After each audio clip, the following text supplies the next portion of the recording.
4. Super celestials creating human. Xiefeng.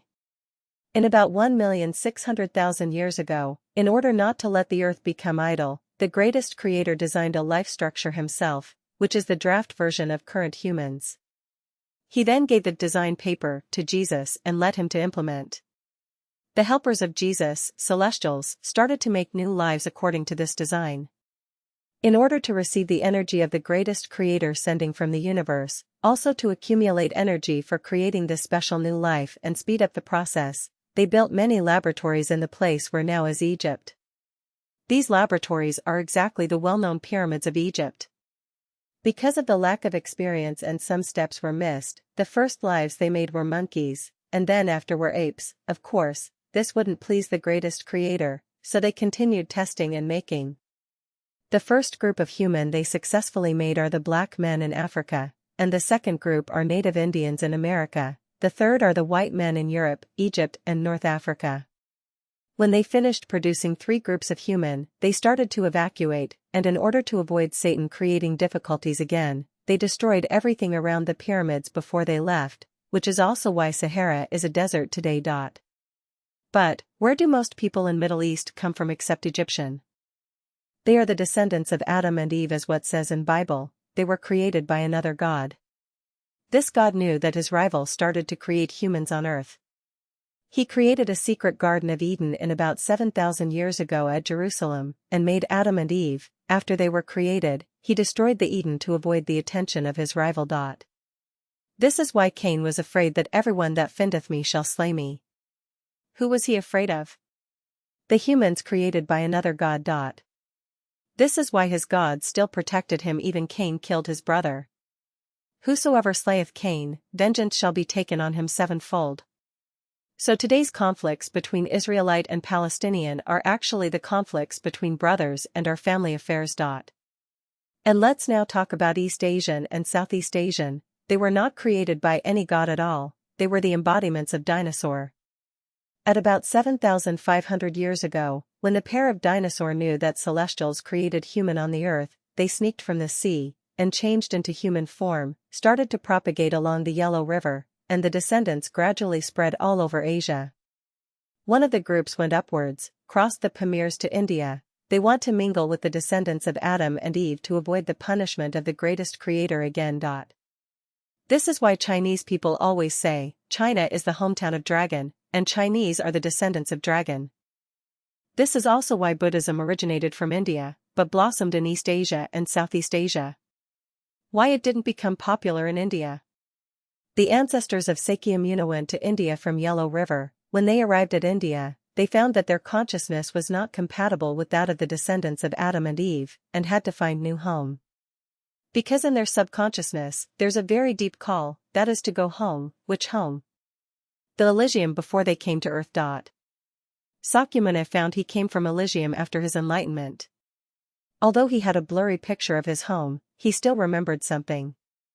Once the subconsciousness was awakened, he decided to be engaged in the cause of preaching to other descendants, and shifted the focus to the east led by of his subconsciousness. That's also why Bodhidharma came to China to preach Buddhism. Because Indian people were designed by a different creator, they were reluctant to accept the theory of Buddhism because of the absence of the memory in their subconsciousness. That's also why although Buddhists had made great efforts, it still failed in India. However, in East and Southeast Asia, people had the instinct sense of the existence of other dimensional spaces. It is quite easy for them to resonate with the theory of Buddhism. Once they accept it, it is rooted and lingers in their mind. The state vague and intangible which Taoism pursues and the Elysium world Buddhism pursues are something rooted in the subconsciousness of the yellow race. They feel and believe the existence of the space that is hard to explain. In fact, the space where the yellow race yearning for is the place where the dinosaur had lived in 10,000-year world and Elysium world. Therefore, even after 10 million years, the message is still embedded in the genetic structure of the yellow man. East and Southeast Asian tend to cultivate Buddha and Celestial, it is driven by their inner voice. Although some people accept the theory of Bible, it is not an acceptance out of their heart, but a rational act. People of other races are very easy to believe in God, but quite reluctant to accept Buddhism and Taoism. Some people might believe in Buddhism and Taoism, but it is just a blind pursuit of mysterious phenomena. They are impossible to reach the state of resonance of soul. Then, what is the truth of the Great Flood in Noah's time? First, I want to explain something. Before the Great Flood, human beings had been through extinction already. The humans created 16 million years ago were very strong and tall. They were cruel and very aggressive. They maltreated animals and were very greedy. They didn't even respect the greatest creator, not to mention gods and Buddhas.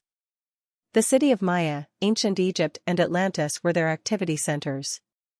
They had the power of God, Buddha, and Celestial but were lack of their virtue. They always went to 10,000-year world and Elysium world to make troubles, and did whatever they wanted to do, which had become a big threat to the order of the universe. Finally, the greatest creator had to order some gods destroy the city of Maya, ancient Egypt and Atlantis in one night, only left some weak and less intelligent humans on the earth to continue the propagation of the human species. In order to comfort these men, the greatest creator created another planet which is even more beautiful, 960 light-years from the earth. It is the 1,000-year world. The greatest creator told these people, if they behave well and don't make trouble, they would be able to go to 1,000-year world to enjoy happier life after death. However, these humans started to forget the warning when the population grew to large numbers and its civilization advanced. They began to ignore the greatest creator and thought he was nothing special. At about 4,700 years ago, humans on the earth thought that they were able to manage the earth themselves without the help of the greatest creator and gods. They ignored their teachings and insisted their own will. Their pursuit of physical and material comfort far exceeded the pursuit of spiritual growth, which had caused moral degeneracy and the advancement of brute. It strongly destroyed the harmonious atmosphere of the earth.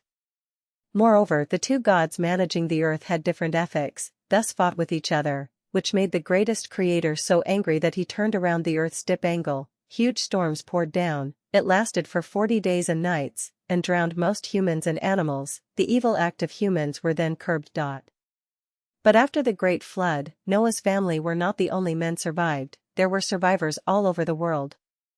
This can be verified in many Chinese historical records. The story of Diu flood control is a hard fact.